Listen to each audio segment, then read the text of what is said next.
እንደ ሌላው ብድር ቀላል አይደለም። የኤርፖርት ብድር ለማግኘት ቀላል ምንድነው ቀጥ ያለ አይደለም። ብዙ ጠመዝማዛ መንገዶች አሉት። አንደኛ የሚበደረው የኢትዮጵያ አየር መንገድ አይደለም፣ የኢትዮጵያ መንግስትም አይደለም። ኤርፖርቱ አዲስ የሚቋቋመው ይሄ የሚገነባው ኤርፖርት አንድ ድርጅት ተቋቁሞለት ያ ድርጅት ነው የሚበደረው።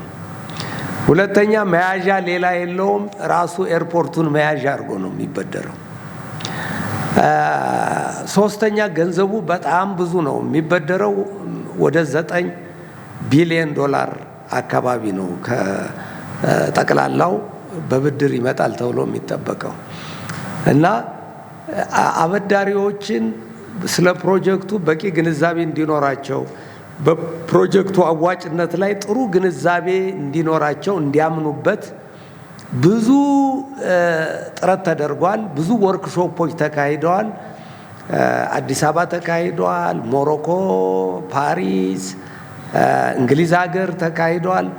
እንደዚሁም ከኛ ከፍተኛ የመንግስት ኃላፊዎችና የኢትዮጵያ አየር መንገድ በጋራ እየሄድን በየሀገሩ ቻይና፣ ዩናይትድ አረብ ኤምሬት በየሀገሩ እየሄድን ሊያበድሩ ይችላሉ የሚባሉ ኩባንያዎችን ሁሉ ስናነጋግር ቆይተን ኢንተረስት እንዲኖራቸው ፍላጎት እንዲኖራቸው ለማድረግ ብዙ ጥረት ተደርጓል። ሞሮኮ በተደረገው ወርክሾፕ ላይ 6 ቢሊዮን ዶላር ቃል ነው የተገባው። ጽሁፍ ነገር የለም ምን የለም። ፍላጎታቸውን ነው እያንዳንዳቸው እኔ 1 ቢሊዮን ዶላር ድረስ እሳተፋለሁ፣ እኔ 500 ሚሊዮን እያሉ ቃል የሰጡት ነው። የተደረገው ምንድነው? ገንዘብ ከማበደሯቸው በፊት ስለ ፕሮጀክቱ ያዋጭነት ጥናት እያንዳንዱ አበዳሪ ድርጅት ያካሂዳል። በእኛ በኩል የተደረገውን ያዋጭነት ጥናት ከህዳር ጀምሮ ሰጠናቸዋል እና ብዙዎቹ ያንን ጥናት ጀምረዋል። ተጨማሪ ጥያቄ ከኛ እየጠየቁን እኛና አማካሪዎቻችን ያንን መረጃ አሁንም እየሰጠን ነው።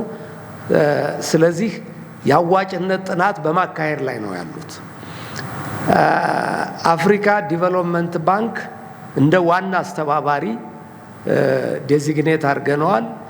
እኛም አፍሪካን ዲቨሎፕመንት ባንክ የፋይናንስ አድቫይዘራችን KPMG ሶስታችን በጋራ በመሆን ይሄንን በፍጥነት ግምገማቸውን እንዳካሂዱ እያበረታታና ያለነው። በድጋሚ እየሄድን እናነጋግራለን። የሚጠበቀው ነገር ምንድነው? እስከ ታህሳስ 2026 የዚህ ዓመት መጨረሻ ድረስ ዲሳይድ እንዲያደርጉ ነው እቅዱ ራሱ እንጂ ኢሚዲየትሊ እንትን የሚሉት አይደለም። ፕሮሴሱ እንደዛ ይፈልጋል።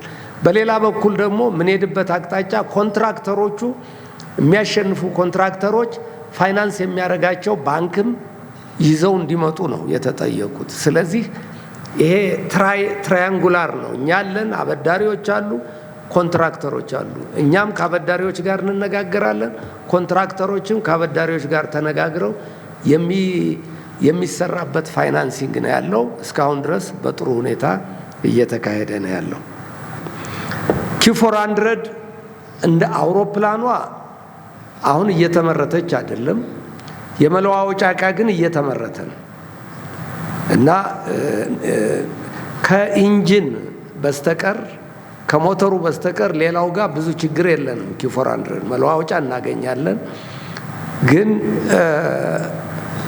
ኢንጂን አምራቹ በቂ ኢንጂን መጠገን የሚያስችል ፓርት ስለማያመርት ችግር ነበረ። በአንድ ጊዜ እስከ 6 አውሮፕላን በኢንጂን ማጣት ምክንያት ቆመውብን ነበር።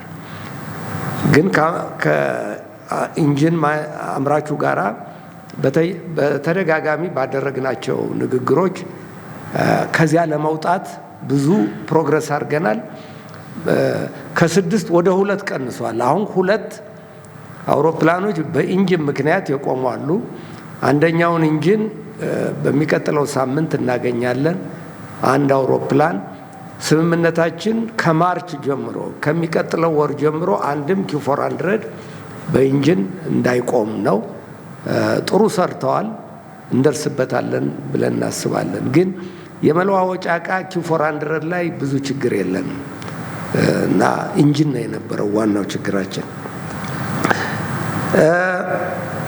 ስፔሻል ፐርፐዝ ካምፓኒ ያልኩት ለማቋቋም በመንግስት ነው የሚቋቋመው፣ ወይ በአዋጅ ወይ በመመሪያ።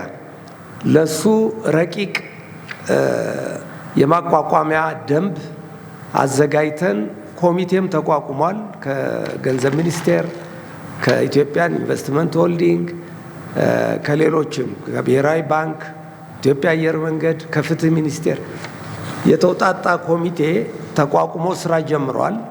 ያንን የሚቋቋምበትን ረቂቅ መመሪያ እየተዘጋጀ ነው ያለው እና በቅርቡ ይቋቋማል ብለን እናስባለን።